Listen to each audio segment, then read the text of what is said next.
Alors, la formation existe aujourd'hui sous deux formes, l'une en présentiel, l'autre en distanciel. La formation en présentiel, c'est celle que nous faisons depuis 12 ans et nous avons mis au point une formation entièrement à distance.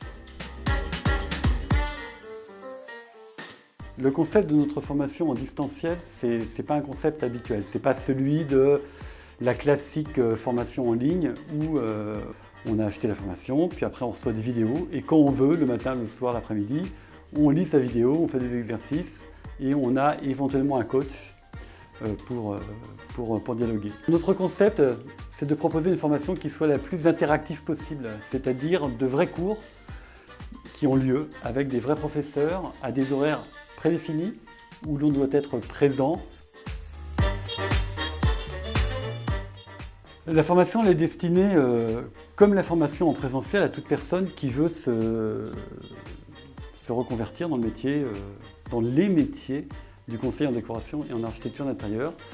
Et spécifiquement, la formation en distanciel s'adresse à des gens qui ne peuvent pas se déplacer en présentiel pendant 8 semaines.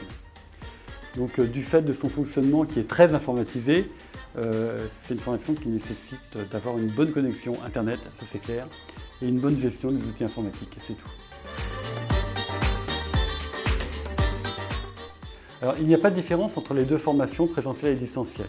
L'objectif était de faire une formation qu'on peut suivre de chez soi, mais qui amène exactement au même métier. Donc, en pratique, la formation va durer 2 fois plus de temps, 14 semaines au lieu de 7 semaines, parce qu'en distanciel, tout est un peu plus long à appréhender, c'est tout. Chaque professeur propose également des supports divers et variés qui sont adaptés au distanciel. Et ce pour assurer un dynamisme à la formation. Pour la partie classe virtuelle interactive, on utilise la plateforme Zoom. L'avantage essentiel de Zoom, c'est qu'on peut couper la classe en plusieurs groupes.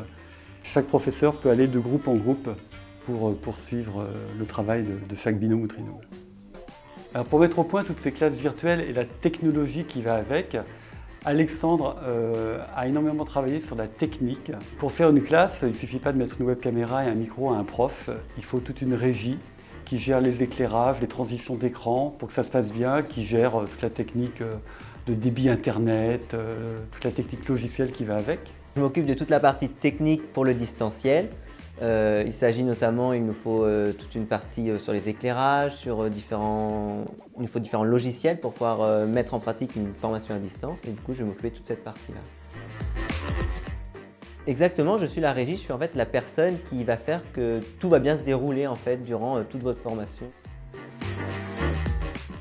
Voilà, pour finir, l'idée générale du distanciel, ce qu'il faut retenir, c'est que c'est vraiment la même formation.